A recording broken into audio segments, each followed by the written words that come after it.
Cuando a los pocos días volvió a Cafarnaún, se supo que estaba en casa. Acudieron tantos que no quedaba sitio ni a la puerta. Y les anunció la palabra.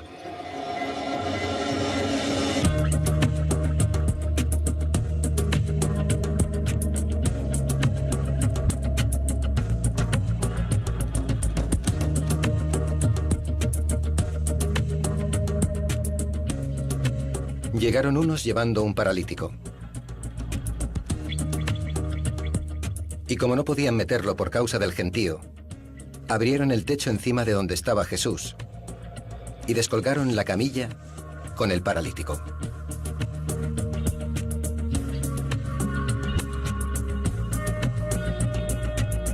Viendo Jesús la fe que tenían, le dijo al paralítico: «Hijo, tus pecados te son perdonados». En este momento, que es el momento de la máxima misericordia por parte de Jesús, empieza el rechazo frontal. Ah, blasfemia. Blasfemia. Pero ¿cómo se atreve este rabino de Nazaret a decirle a uno que Dios le perdona sus pecados? ¿Que es que tiene hilo directo con Dios este?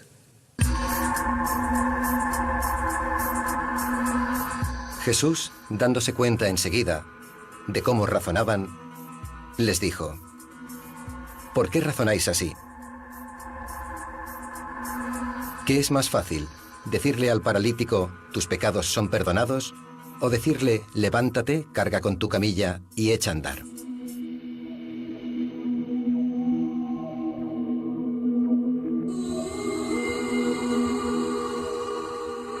Pues para que sepáis que el hombre está autorizado para perdonar pecados en la tierra, le dijo al paralítico: ponte en pie, carga con tu camilla y vete a tu casa.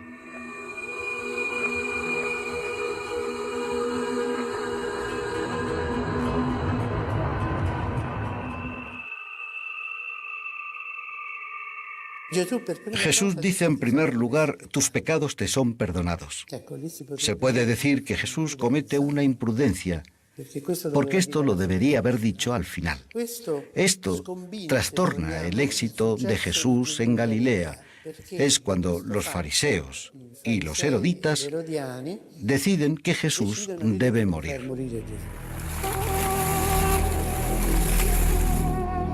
Jesús es consciente del peligro que corre. Poco después de este episodio se retira a la montaña para rezar y toma una decisión crucial: llamar en torno a él al círculo de los 12 discípulos.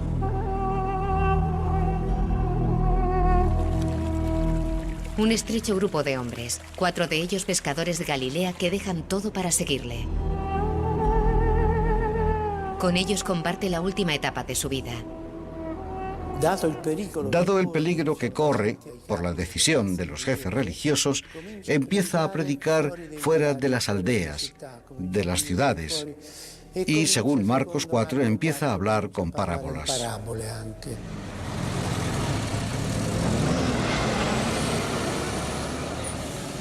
La verdad es que Jesús ha dado la vuelta a la jerarquía de los valores que durante siglos han distinguido la cultura judía. Así como lo hizo al principio de su ministerio en el Sermón de la Montaña. En el Monte de las Bienaventuranzas, Jesús cambia las expectativas y manda un mensaje provocador. Los últimos serán los primeros.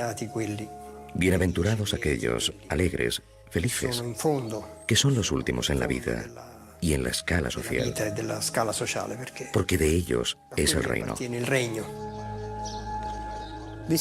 Es necesario volver al Sinaí, donde Dios ha hecho suyo al pueblo. Jesús no ha venido para abolir la Torá, sino a enseñar cómo se observa. Si tienes algo contra tu hermano, ponte de acuerdo con él, porque es lo primero que hay que hacer y no ir al altar. Tampoco lo entienden sus parientes de Nazaret, que se muestran molestos por el comportamiento de este rabino insólito. Y se lo quieren llevar a casa acusándolo de estar mal de la cabeza. ¿Por qué los parientes estigmatizan a Jesús? Pues porque Jesús desarrolla y orienta su actividad no según los criterios habituales. El problema de Jesús es que solo hay uno. La familia comparte con los nazaríes la expectativa que ha venido a cambiar la situación, el destino de Israel. Sin embargo, este hombre va por ahí curando ciegos, perdonando pecados a una prostituta, hace muchas cosas, pero no resuelve nada. Y esta es una de las objeciones más fuertes que se puede hacer a Jesús. Hace muchas cosas, pero no concluye nada. Y sin embargo, la Iglesia nace de esto. Se basa precisamente en esto, en el perdón de los pecados.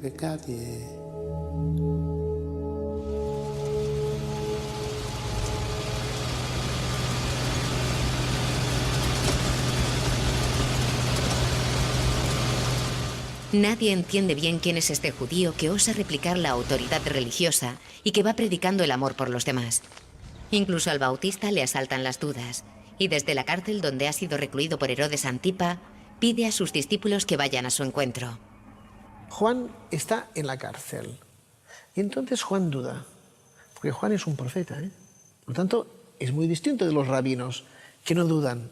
Juan duda de qué, de que sea el enviado, el Mesías.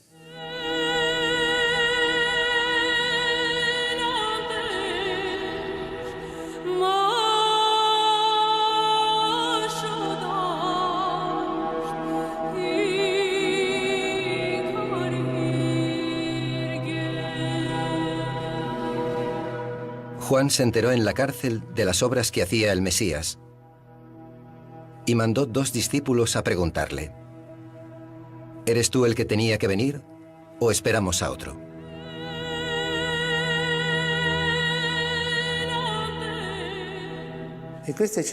Y esto es un gran golpe para Jesús. Y lo acompañará durante todo su ministerio gravemente. Sus discípulos le preguntan: ¿eres tú quien que tiene que llegar o tenemos que esperar a otro? Jesús, como es habitual en él, no responde directamente. Responde a través de lo que ellos mismos, los que preguntan, pueden ver y oír.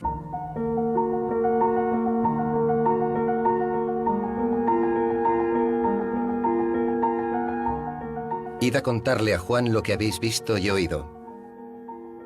Los ciegos ven, los cojos andan, los leprosos quedan limpios, y los sordos oyen.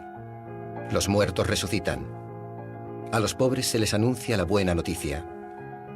Y dichoso el que no se escandalice de mí.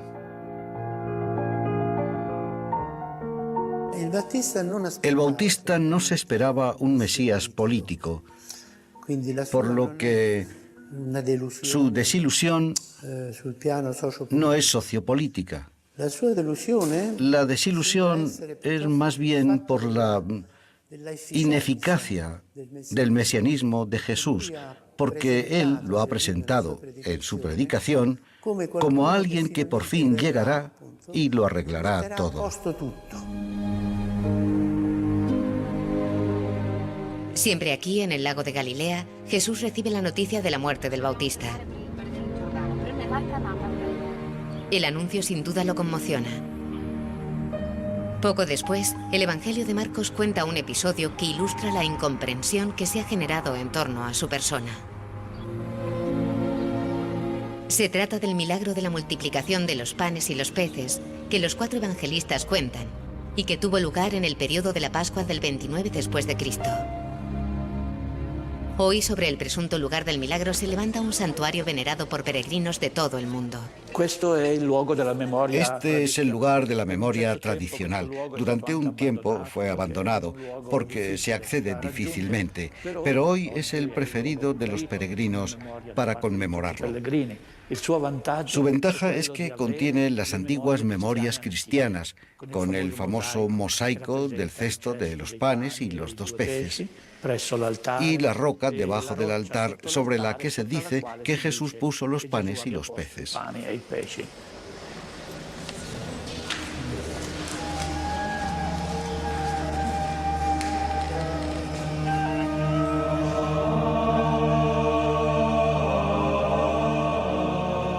Al desembarcar vio Jesús mucha gente.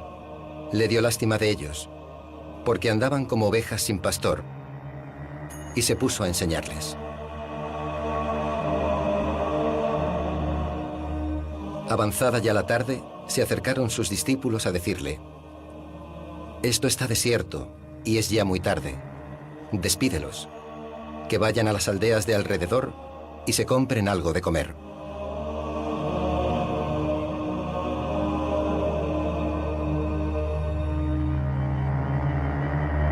Y les dijo: «¿Cuántos panes tenéis? Id a ver». Cuando lo averiguaron, le dijeron: 5, y además 2 peces.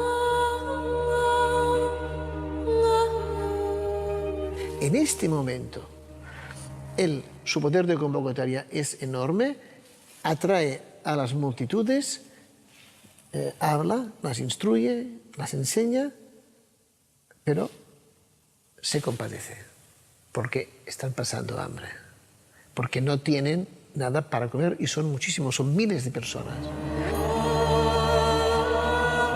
Y tomando él los 5 panes y los 2 peces, alzó la mirada al cielo, pronunció la bendición, partió los panes y se los dio a los discípulos para que los sirvieran. Repartió también los 2 peces entre todos.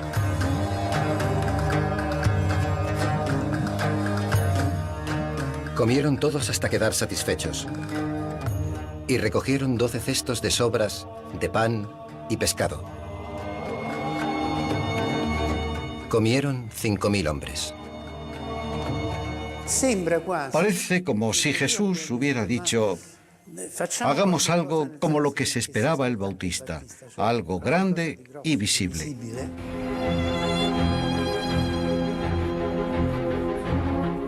La gente, al ver la señal que había realizado, decía: «Este sí que es el profeta que tenía que venir al mundo».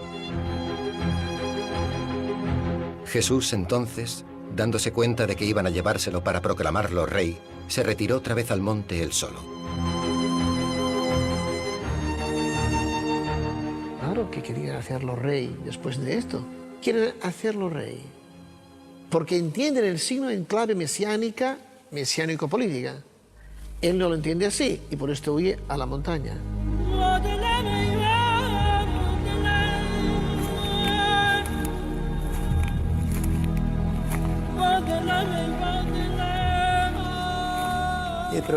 Y probablemente esto constituyó uno de los hechos de la acusación que le harán después, incitar en Galilea a las masas populares.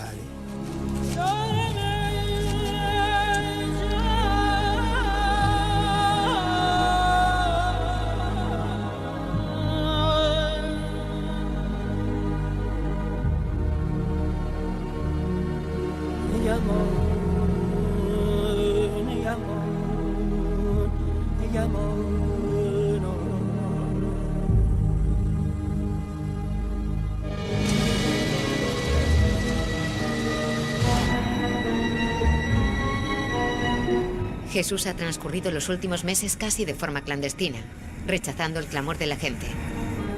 Solo cuando vuelve a Jerusalén, consciente del destino que le espera, decide hacerse alabar como el Mesías de Israel.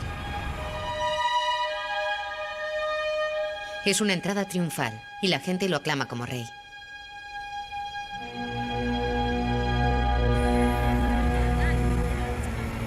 Los jefes de los judíos ven en este gesto la confirmación de sus temores y se convencen de la capacidad de Jesús para guiar una insurrección contra los romanos. Poco después, en el templo expulsa a los mercaderes tirando mesas y bancos por los suelos. Además, amenaza públicamente con destruir el templo y reconstruirlo en 3 días. Para las autoridades judías es una provocación escandalosa.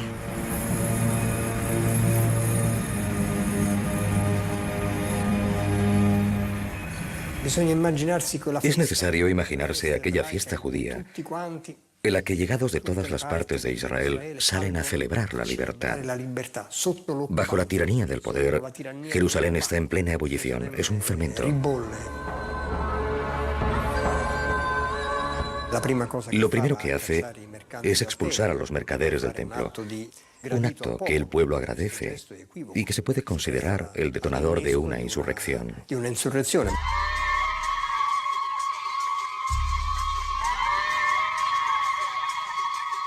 ¿Qué es el templo? El templo es el signo máximo de la presencia de Dios en medio de los hombres. Hablar de destrucción del templo es casi una profanación del templo. Después dice, lo voy a reconstruir en 3 días. Pero, ¿es creíble esto?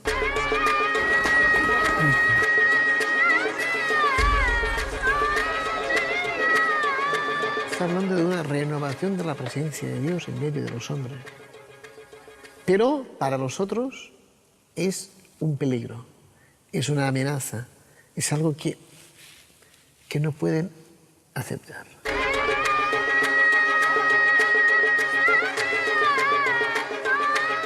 Los responsables del templo lo consideran demasiado peligroso y deciden acelerar los planes contra él. Solo tienen que encontrar la manera en que el prefecto de la provincia, Poncio Pilatos, lo condene a la pena capital. La persecución de Jesús no viene de parte de los romanos, vino de parte de los judíos porque veían que este profeta les ponía en duda la tradición de los ancianos. Este miedo a que se difundiera una especie de interpretación nueva de la ley y de la tradición judía exasperó y tuvo como resultado el miedo de parte de las autoridades de Jerusalén. ¿Qué hacían? No podían matar a Jesús. Estaba allí gobernador romano y así que lo acusaron. Y la causa de la muerte de Jesús era su dimensión política, que es el colmo más curioso del mundo.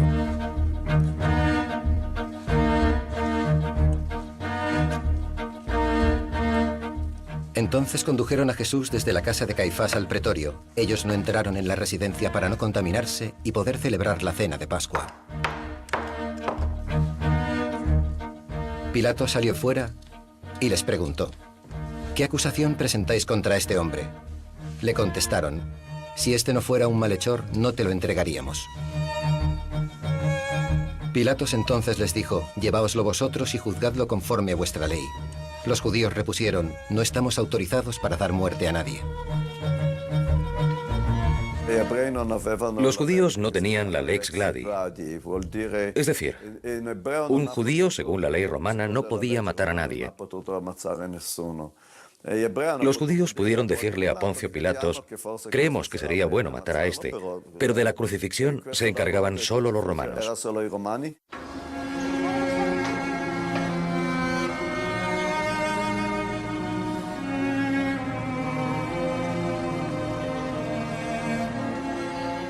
Las autoridades judías lo consideran un blasfemo, un falso profeta, una amenaza para la estabilidad política. Pero ninguna de estas acusaciones merece la pena capital. Tienen que encontrar otra razón convincente para la ley de los romanos. Jesús no ha hecho ninguna revolución, no ha hecho ninguna sublevación, no ha hecho ningún ataque a nadie, no hay culpa ninguna en él. ¿Dónde están los hechos? No hay hechos.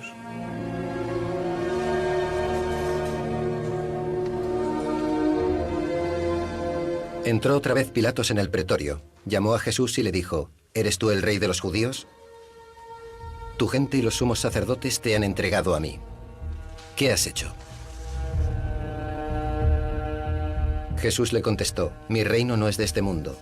Si lo fuese, mis servidores habrían luchado para impedir que me entregaran a las autoridades judías. Pero ahora mi reino no es de aquí.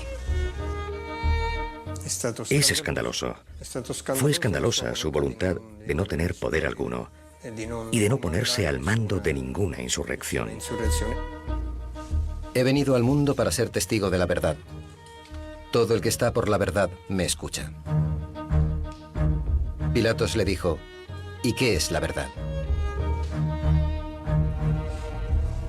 A mi entender, Pilato no tiene ningún interés religioso, como es obvio, para nada. Cuestiones judías, que no sé qué le importa si Jesús es hijo de Dios o no es hijo de Dios. Mesías, alto, aquí sí. Porque Mesías quiere decir rey. Y el único rey que existe es el César. Por tanto, si el emperador es el único rey y hay un judío que se dice que se proclama a sí mismo rey, esto es pena de muerte capital porque es lesa majestad. Entonces Pilatos, que había matado a centenares de judíos, no tuvo ninguna dificultad en matar uno más.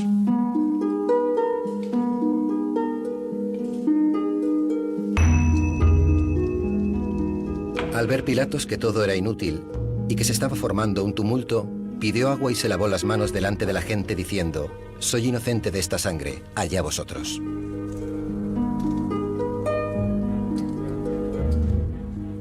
Después de mandarlo azotar, lo entregó para que lo crucificaran. Es verdad que la pena de muerte la dio los romanos, la dio Pilatos. Pero si la autoridad religiosa de Jerusalén no la hubiera acusado, no sé qué habría pasado. Los soldados del gobernador lo desnudaron y le echaron encima un manto escarlata. Trenzaron una corona de espino y se la pusieron en la cabeza. Después, arrodillándose, le decían: «Salud, rey de los judíos». Le escupieron y le golpearon en la cabeza. Terminada la burla, le quitaron el manto y se lo llevaron para crucificarlo.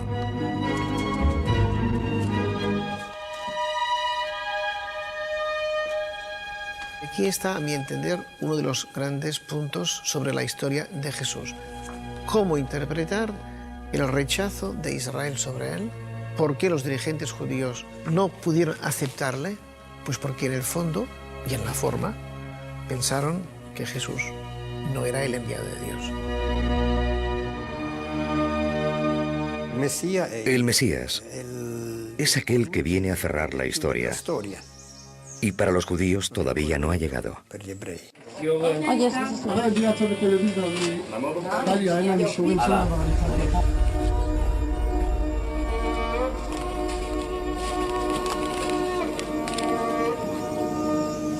Nuestra investigación histórica continúa ahora para intentar descifrar el aspecto menos conocido de Jesús de Nazaret, el del ser humano. Como persona ha vivido un fragmento de la historia y ha compartido con los hombres las condiciones propias de la existencia. Errores, sentimientos, necesidades, miedos, cambios. Sin embargo, no es fácil encontrar la dimensión exacta de su humanidad.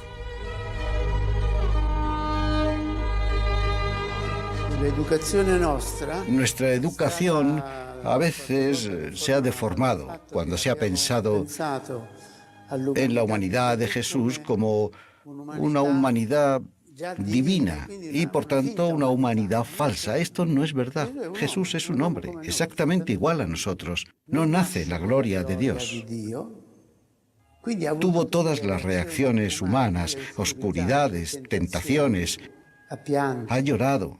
Ha tenido amistades frustradas, ha sido traicionado.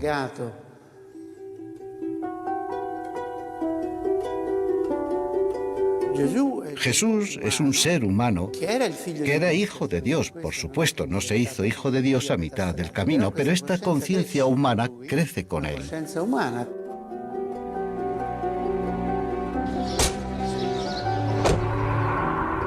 Si su conciencia es humana y crece, también Jesús descubre su destino mientras recorre su propio camino.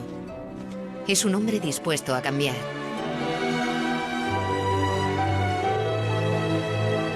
En la región de Fenicia, un territorio pagano en el norte del país, se cuenta de un milagro realizado por Jesús, el de la mujer sirofenicia.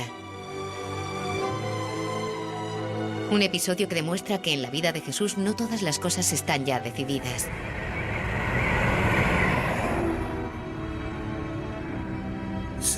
Si es una figura que pertenece al horizonte humano, él también tiene que aprender, tiene sensibilidad. En el caso de la mujer sirofenicia, de repente avista el horizonte, hace declaraciones que van más allá.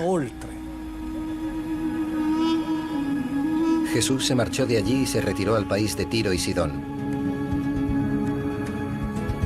Y hubo una mujer cananea de aquella región que salió y se puso a gritarle: «Señor, hijo de David, ten compasión de mí, mi hija está atormentada por un demonio». Él no le contestó palabra. Entonces los discípulos se acercaron a rogarle: «Atiéndela, que viene detrás gritando». Él les replicó: «Me han enviado solo para las ovejas descarriadas de Israel». Es un texto muy interesante porque Jesús se resiste. y luego acepta. Muestra cómo el Evangelio no es automático, no es mecánico. No es que los episodios de aquí sean algo como que viene dado porque sí.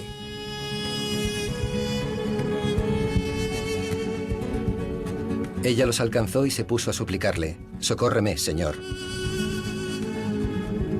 Jesús le contestó: «No está bien quitarle el pan a los hijos para echárselo a los perros». «Cierto, Señor, pero también los perros se comen las migajas que caen de la mesa de sus amos». Jesús le dijo: «Qué grande es tu fe, mujer. Que se cumpla lo que deseas». En aquel momento quedó curada su hija. Jesús se emociona profundamente, le toca el corazón. Esta mujer tiene una fe mayor que la que ha encontrado en Israel, y a partir de aquí hay un cambio en Jesús.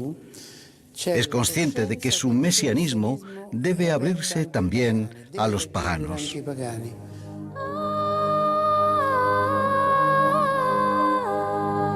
Jesús se convence de que su mensaje de salvación debe llegar a todos.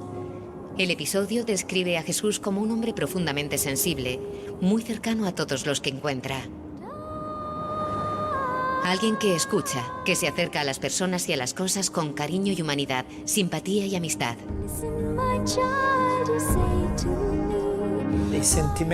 Los sentimientos son de todo tipo. Por ejemplo, siente con fuerza la amistad, el amor por la naturaleza y un fuerte sentimiento de amor por su matriz.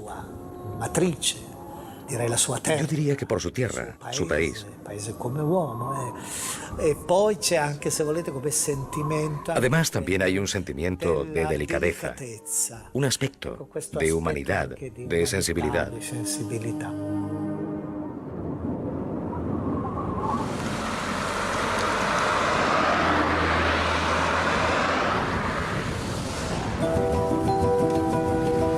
Jesús se dirige hacia la conclusión de su ministerio. Poco después del milagro de la mujer sirofenicia, en la región de Cesarea de Filipo ocurre un hecho de gran relevancia que lo lleva a aceptar su destino de hombre: el anuncio de la pasión. Yo estoy a favor de que la idea de la pasión se abre camino en la conciencia de Jesús gradualmente, no de golpe.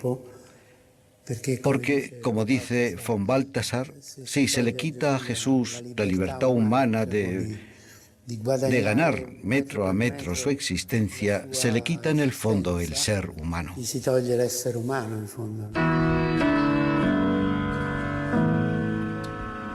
Al llegar a la región de Cesarea de Filipo, Jesús preguntó a sus discípulos: «¿Y vosotros quién decís que soy?». Simón Pedro tomó la palabra y dijo: «Tú eres el Mesías, el Hijo de Dios vivo». Jesús le respondió: «Dichoso tú, Simón, hijo de Jonás, porque eso no te lo ha revelado nadie de carne y hueso, sino mi Padre del cielo». Los discípulos les cuesta mucho comprender el alcance de la palabra Mesías. Y entonces, cuando Jesús les explica que Mesías para él indica un compromiso hasta el final, que pasa por la muerte, entonces ellos quedan descolocados, no saben qué hacer con ello. Entonces empezó Jesús a manifestar a sus discípulos que tenía que ir a Jerusalén, sufrir mucho a manos de los ancianos, sumos sacerdotes y escribas, ser ejecutado y resucitar al tercer día. Pedro lo tomó aparte y comenzó a reprenderlo. «Líbrete Dios, Señor, no te pasará a ti eso». Jesús se volvió y dijo a Pedro: «Quítate de mi vista, Satanás. Eres un peligro para mí, porque tu idea no es la de Dios, sino la humana».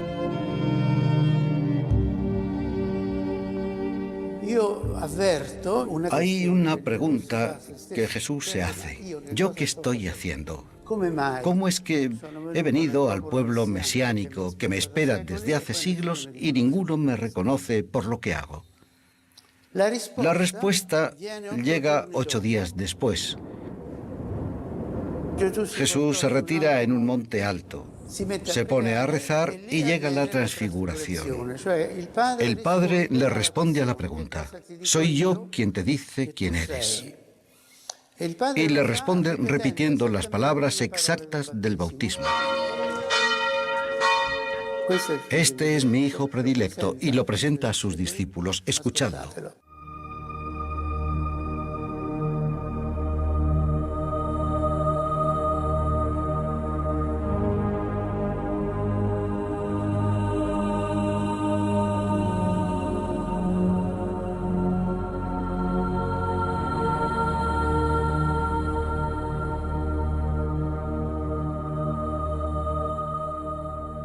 Tras el evento de la transfiguración, Jesús sabe que tiene que llegar hasta el final.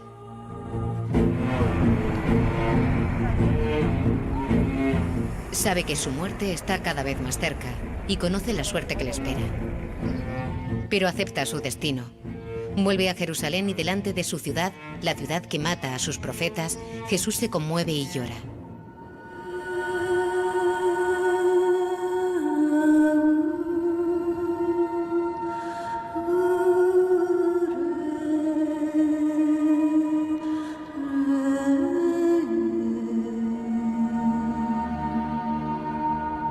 Hay una gran fuerza en esta subida hacia Jerusalén, pero es un caminar atormentado, porque Jesús realiza y siente, como hombre que es, que representa una desilusión por todo aquello que el pueblo se espera.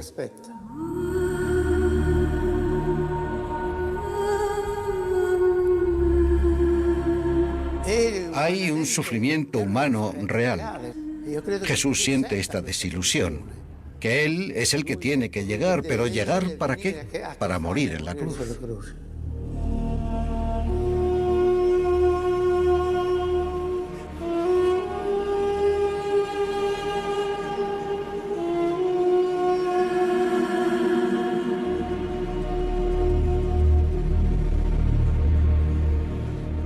Oh, Jerusalem.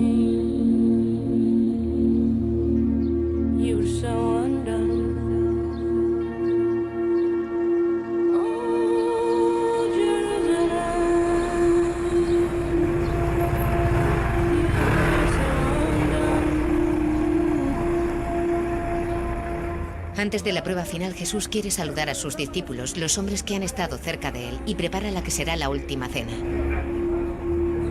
El banquete se celebra en una casa de Jerusalén, propiedad de una persona conocida por Jesús, donde había una gran sala espaciosa que ha recibido el nombre de cenáculo. No se han hallado restos arqueológicos que demuestren su autenticidad. Puedo decir que la tradición que ha considerado auténtico el lugar que hoy se llama el cenáculo no es posible, porque es de los cruzados. Se debe recordar que los cruzados, para aumentar los lugares santos del país, para animar a que hubiera migraciones cristianas, añadían siempre lugares santos y cambiaron el mapa del país. Los tres evangelios sinópticos coinciden al colocar la última cena de Jesús en un contexto pascual. Con toda probabilidad se desarrolló la noche del jueves 6 de abril del año 30 después de Cristo. Los comensales eran 13 hombres, pero no se puede descartar la hipótesis de que hubiera más. En aquella época no existían las mesas como las conocemos hoy, por lo que no comieron sentados, sino tumbados y con platos comunes. En esta época se comía como en el triclinio romano. Había varias camas y comieron así. Sí, no sé cómo se hace, pero esta es la manera en la que comieron.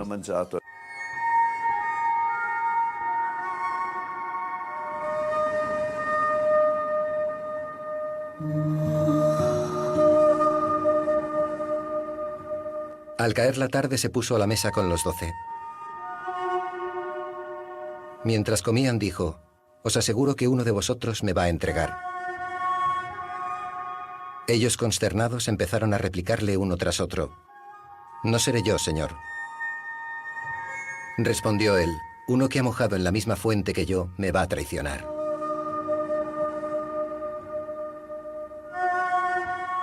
Entonces Judas, el que lo iba a entregar, le preguntó: «¿No seré yo, maestro?».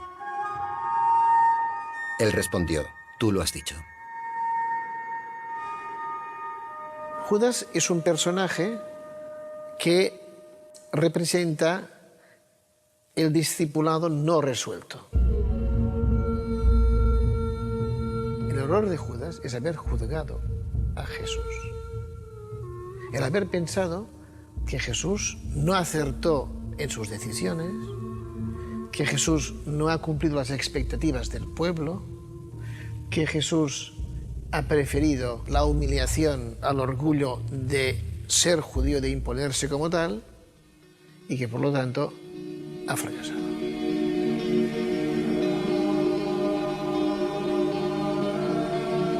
Mientras comían, Jesús cogió un pan, pronunció la bendición y lo partió. Luego lo dio a sus discípulos diciendo, tomad, comed, esto es mi cuerpo. Y cogiendo una copa, pronunció la acción de gracias y se la pasó diciendo, bebed todos que esta es mi sangre, la sangre de la alianza que se derrama por todos para el perdón de los pecados. Estamos en un momento de testamentos. Él tiene que dejar algo. Jesús no utiliza la copa que cada uno tiene. Es su copa de la cual beben todos. Es la copa que es común. Aquí aparece el concepto de nueva alianza. El único compromiso es hacer esto en conmemoración mía. Les pide solo que lo que Él ha hecho, que ellos lo renueven, que lo repitan, que lo hagan otra vez. Durante la última cena, Jesús cumple con un gesto insólito. Se levanta de la mesa para lavar los pies a sus discípulos. Pedro se niega, pero el maestro le reprende y se los lava. Y el presidente de una mesa, de una comida como esta, nunca se levanta. Por favor. Entonces, si se levanta en este momento y hace lo que haría un siervo, es porque quiere subrayar que ha hecho exactamente esto como parábola del servicio. Pues si yo, el Maestro y Señor, os he lavado los pies, también vosotros debéis lavaros los pies unos a otros, porque os he dado ejemplo para que hagáis vosotros lo mismo que yo he hecho. Es una señal que nos indica para qué sirve la Eucaristía.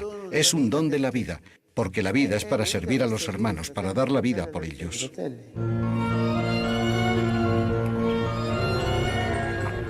Tras la cena, Jesús se dirige con 3 de sus discípulos hacia el jardín de Getsemaní para rezar. Seguramente ha subido por los antiguos peldaños de la escalera santa que hoy está al lado de la iglesia de Galicantu. Es un lugar que conocen bien, en el camino que se adentra entre el Monte de los Olivos y que lleva a Betania. En Getsemaní, Jesús vive uno de los momentos más dramáticos de su existencia.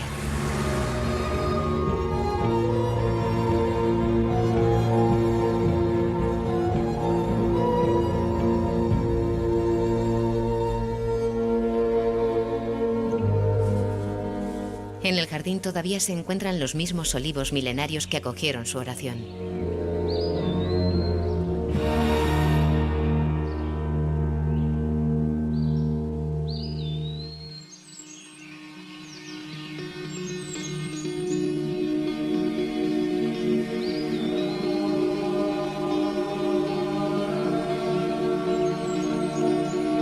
Jesús llegó con sus discípulos a un huerto que llamaban Getsemaní y les dijo, sentaos aquí mientras yo me voy allí a orar.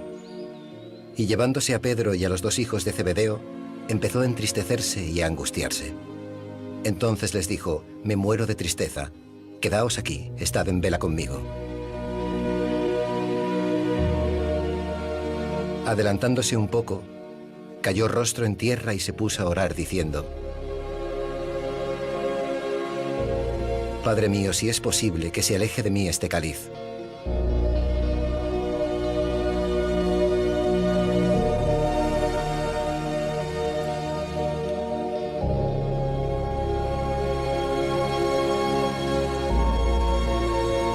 Sin embargo, no se haga lo que yo quiero, sino lo que quieres tú.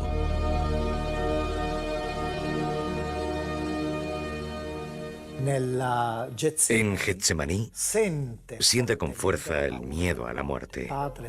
Padre, si es posible, aparta de mí este cáliz. Que en nuestro lenguaje es tengo miedo de morir. Y al final el silencio de Dios que no responde.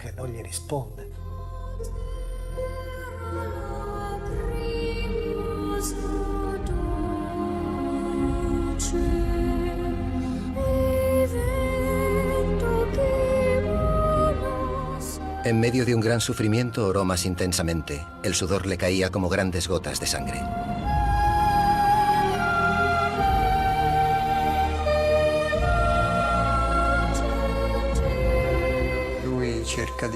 Él intenta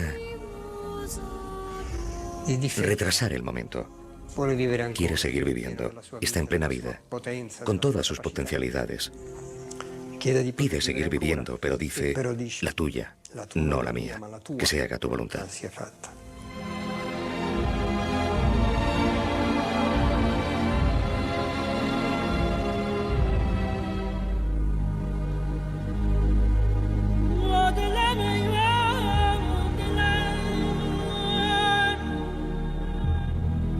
Aún estaba hablando cuando apareció Judas, uno de los 12.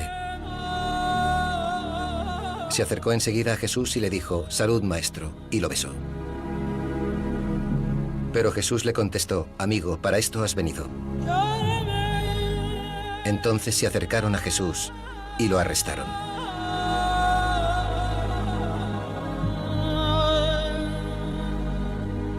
Jesús pasa la noche encarcelado, probablemente en el lugar donde hoy se alza la iglesia de San Pedro de Galcanto, el mismo lugar donde Pedro ha renegado de él antes de que cantara el gallo.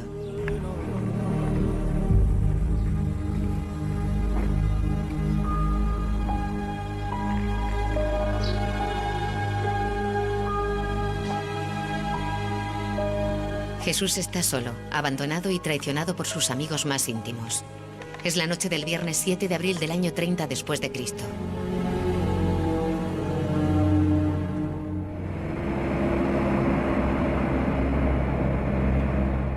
Al día siguiente será condenado a muerte por crucifixión.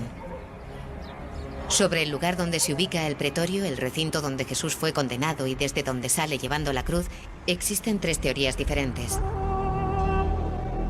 La más difundida es la de la tradición cruzada, que sostiene que Jesús fue condenado en la Torre Antonia, la fortaleza frente a la iglesia de la Flagelación, y de aquí salió llevando la cruz a lo largo de la famosa Vía Crucis. No se puede defender esta hipótesis con certeza.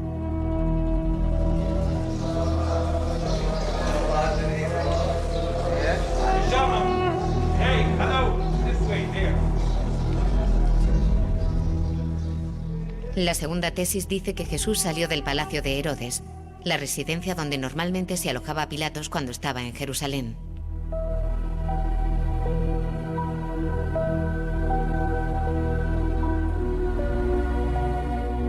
Aquí recibió a Jesús y aquí lo condenó.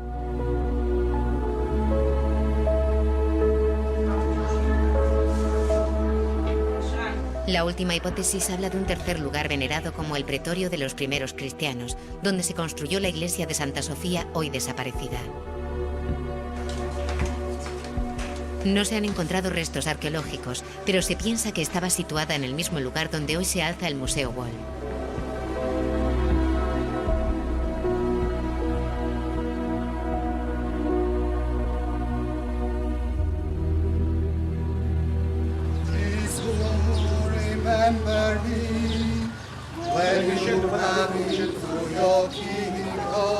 Jesús salió de uno de estos 3 lugares antes del mediodía hacia el Gólgota.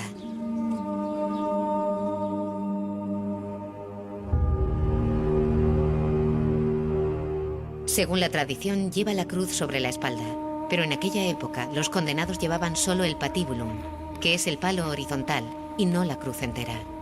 El vertical estaba clavado en la tierra y el mismo era utilizado para todas las ejecuciones.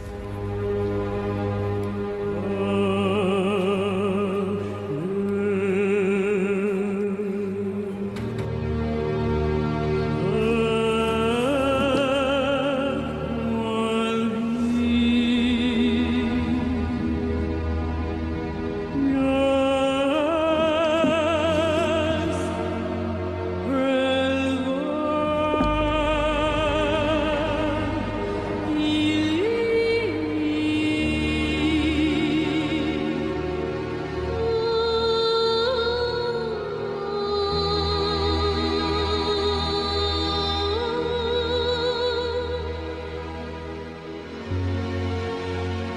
Y con eso se hicieron cargo de Jesús. Llevando a cuestas su cruz, salió para un lugar que llamaban la Calavera, en hebreo, Gólgota.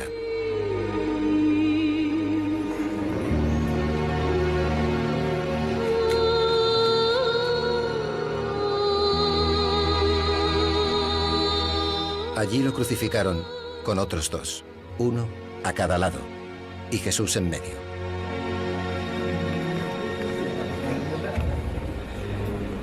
Pilatos también mandó escribir un letrero y ponerlo en la cruz. Decía, Jesús Nazareno, el rey de los judíos. Las fuentes históricas concuerdan que Jesús subió al Gólgota, donde hoy se erige la iglesia del Santo Sepulcro, lugar de la crucifixión y de la sepultura de Jesús. Su autenticidad está confirmada por gran parte de los arqueólogos. Los pintores representan el Calvario de diferentes maneras, pero la principal es como una especie de montaña.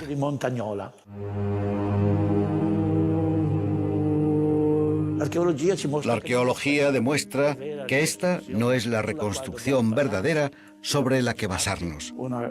Hay que imaginar una gran área excavada con paredes casi verticales a su alrededor.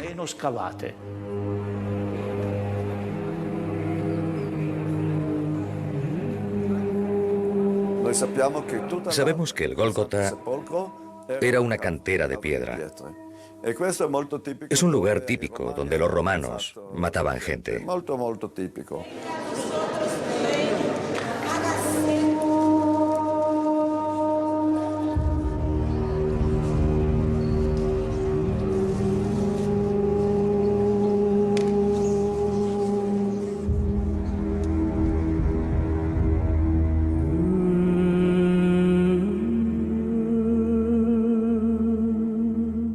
Los que pasaban lo injuriaban y decían meneando la cabeza, tú que destruías el santuario y lo reconstruías en 3 días, si eres hijo de Dios, sálvate y baja de la cruz.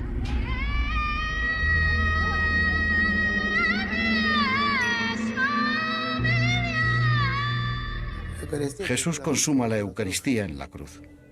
En ella están el cuerpo y la sangre.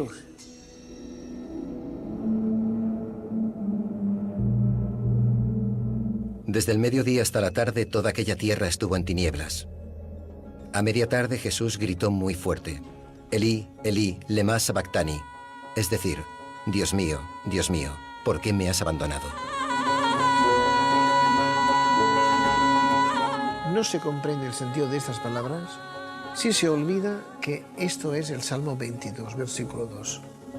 Por lo tanto, no es una queja, es una oración. Claro que la cruz es este aparente abandono de Dios.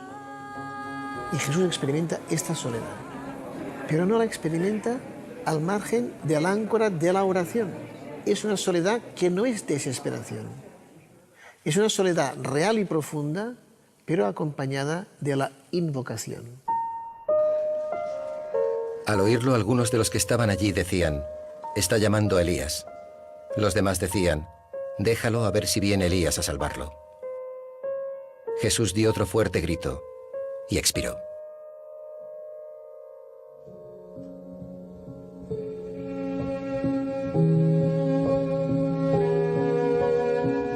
En el Evangelio de Marcos y Mateo, la muerte de Cristo es una muerte cruel. Dando un fuerte grito, expió. Este aspecto de la humanidad, del miedo, de la soledad de los amigos que lo abandonan y también del silencio del Padre, es un componente de su humanidad.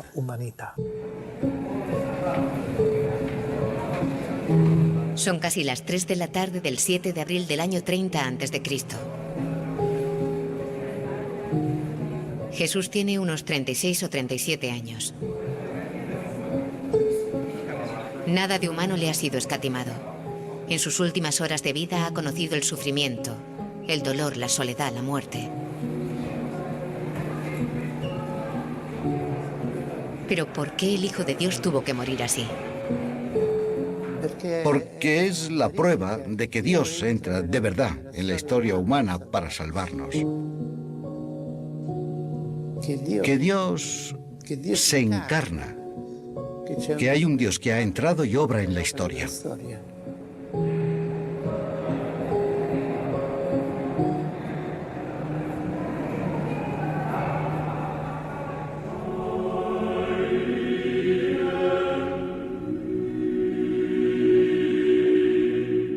Tras la muerte, la ley judía imponía que el cadáver fuera sepultado el mismo día. De su cuerpo se encarga José de Arimatea, un amigo de Jesús que pide permiso a Pilatos para darle sepultura. No hay tiempo para lavarlo. Lo baja de la cruz y lo lleva a un sepulcro cercano. El mismo José de Arimatea se encarga de hacer girar la gran piedra que cierra la entrada.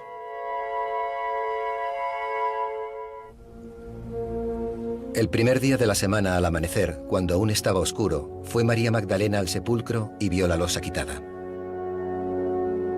Fue corriendo a donde estaba Simón Pedro con el discípulo preferido de Jesús y le dijo: «Se han llevado del sepulcro al Señor y no sabemos dónde lo han puesto».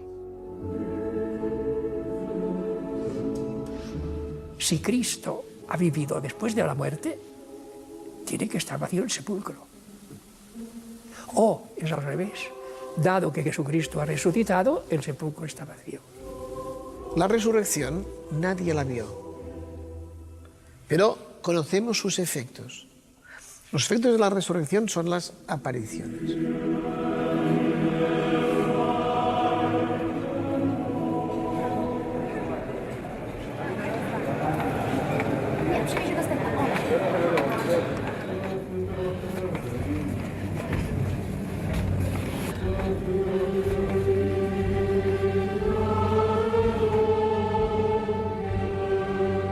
Fuera, junto al sepulcro, María estaba llorando.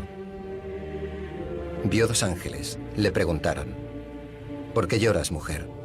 Les contestó: «Porque se han llevado a mi Señor y no sé dónde lo han puesto». Dicho esto, se volvió hacia atrás y vio a Jesús de pie, pero no se daba cuenta de que era él. Jesús le preguntó: «¿Por qué lloras, mujer? ¿A quién buscas?». Tomándolo por el hortelano, le dijo ella: «Señor, si tú lo has llevado tú, dime dónde lo has puesto, que yo lo recogeré». Jesús le dijo: «María». Ella se volvió y exclamó en su lengua: «Rabino», que quiere decir maestro.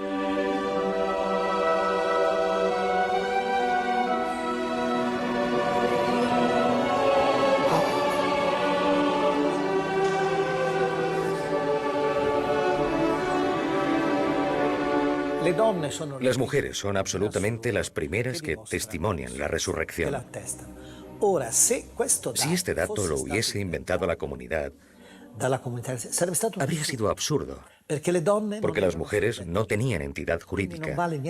El testimonio de las mujeres no valía nada para el mundo judío de entonces.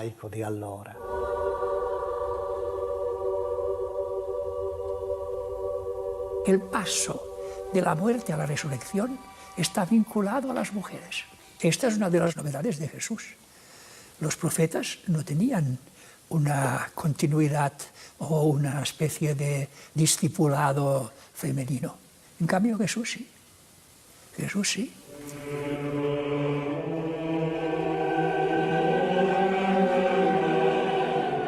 Ninguna fuente histórica habla directamente de la resurrección de Jesús. Los textos hacen referencia solo al sepulcro vacío y a las apariciones posteriores. Aún así, es necesario medir el impacto histórico de un hecho que no se puede comprobar, pero que constituye la afirmación más extraordinaria de la persona de Jesús de Nazaret. El evento que funda la Iglesia Católica.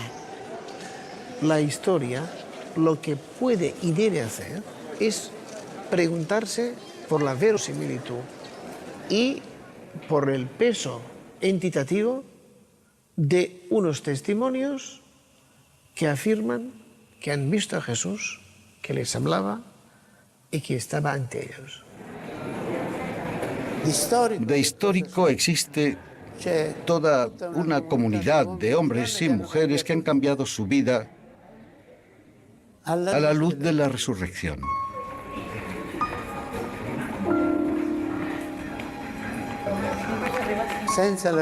Sin la resurrección no habría iglesia ni cristianismo. La verificación histórica de la resurrección es la misma existencia de las iglesias. Jesús ha sido un hombre, sí, pero ha sido algo más que un hombre. El único que ha muerto y ha resucitado. El único que ha asegurado ser la encarnación de Dios y en el que muchos han creído. Su misterio sigue fascinando hoy a millones de personas. Todas estas son cosas que nos hacen entender. Yo entiendo bien a los judíos o los musulmanes cuando dicen no es posible. La encarnación es una impiedad, decir que Dios se reduce a un hombre, a una carne humana. Pero esto es el mesianismo de Jesús. Se nos toma por locos, pero no hay que asombrarse.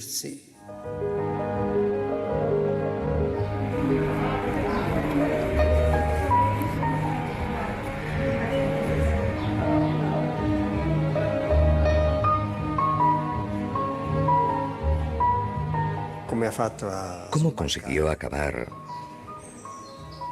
con todos los cultos precedentes? Ningún culto anterior se había dirigido a la criatura, suscitándole y pidiéndole amor.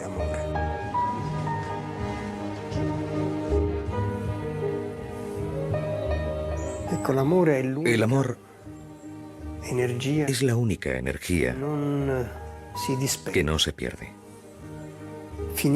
que termina por ser recogida en algún lugar, que provoca ganas de imitarla. En realidad, la experiencia del cristiano a lo largo del tiempo es experiencia de imitación.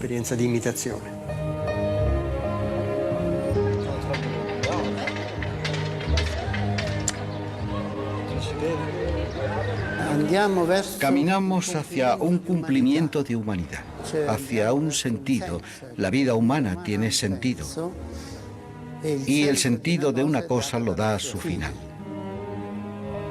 La última página, el último cumplimiento. Por eso, su noticia está en el aire. El cristianismo espera su llegada.